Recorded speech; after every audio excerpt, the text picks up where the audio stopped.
Yeah, yeah. Okay, it's working.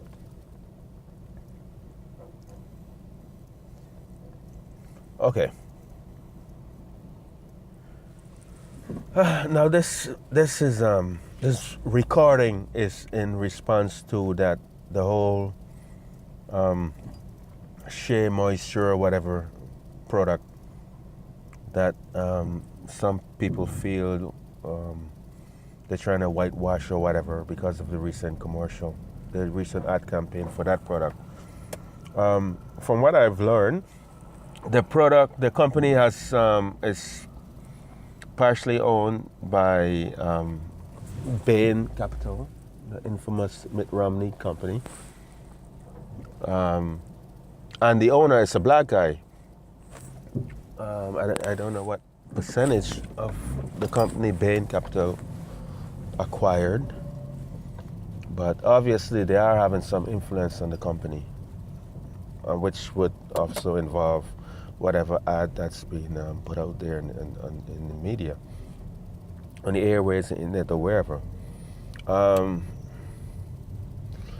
I seriously believe, well, that the company they wanted to expand. The owner, they need to expand. You can't survive on just, you know, selling to or having your products being sold just to black people. You got to sell to everybody if you want to survive, because it's not only black companies that make products for black people. You know what I mean? They're white well, most other companies make products for black people anyway. There's just a black line, sort of. You know what I mean? So you got to cater for everybody. It's business. It's business. Business is business. All right. You're in the business. He's in the business of making money. You sell to everybody, all available markets that's out there. So I don't see a problem with it. I don't see a problem with the ad. It's targeted towards those particular people in the freaking ad, or who identify with those people in the ad. You see, the fact that shea butter has been so synonymous with like black people or black women or black hair or whatever, black skin. I think that's why there's a lot of was one of the reasons why I believe there's this fake, to me. Well, not really fake, but it's emotional. Yeah, that's the correct answer. Emotional outrage about the ad. All right, and this is, I mean, they've been,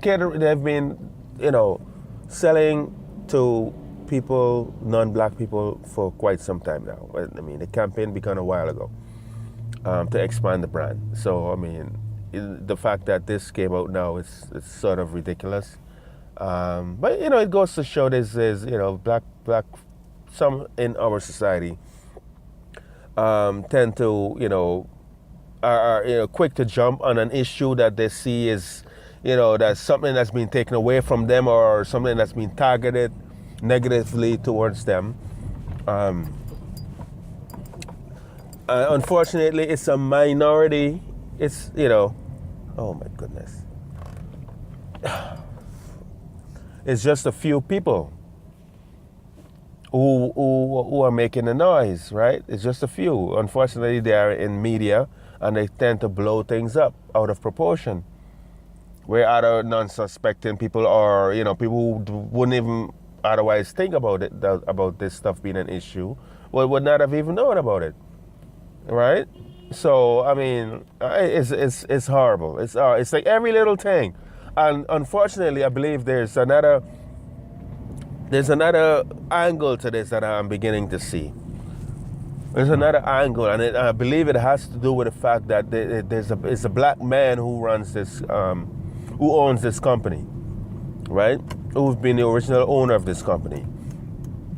For some black women, especially those with loud mouths on YouTube and in media, and some who want to make a name for themselves, and who just want to make money, or who just want to bitch and complain.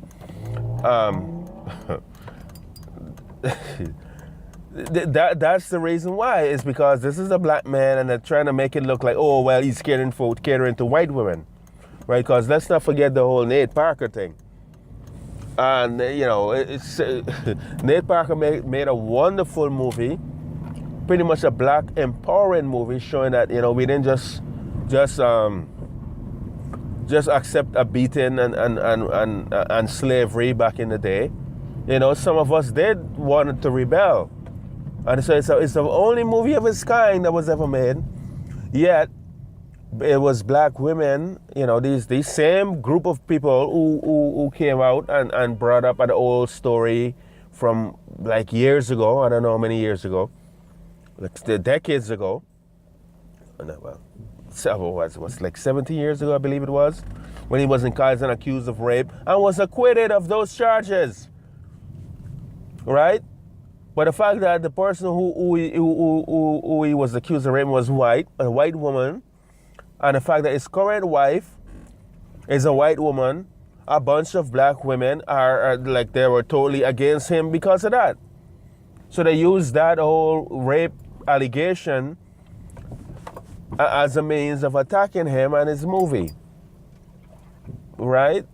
It's funny, they didn't do that before the movie, because he starred, and you know, he's an actor as well in a few movies, and no one said anything. There was no outrage. But the minute he brought out this very positive movie, they all of a sudden they showed up.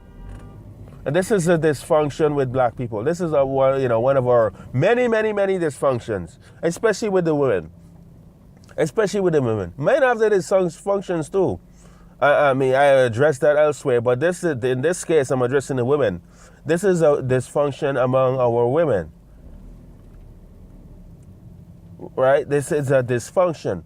I was watching one of these videos by a YouTuber, and of course, the man, shit about, oh yeah, he's selling out. And I saw the picture, I'm like, oh my God, I know where this is going. I saw the picture of the black man, the man. I knew where it was going. I knew where it was going. I knew where it was going to go. Then there was another video, and it's the same shit. The same shit. I don't know what black company is going to survive in America on only caring to blacks. Especially when black people do not like to even patronize black-owned businesses.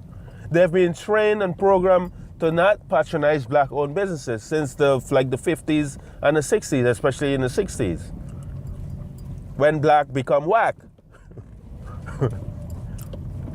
You know? Oh, Jesus Christ.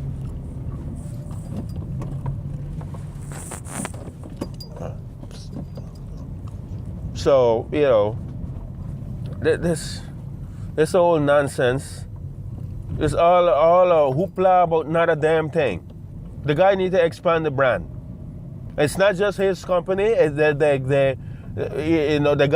got Bain Capital made a huge investment into the company.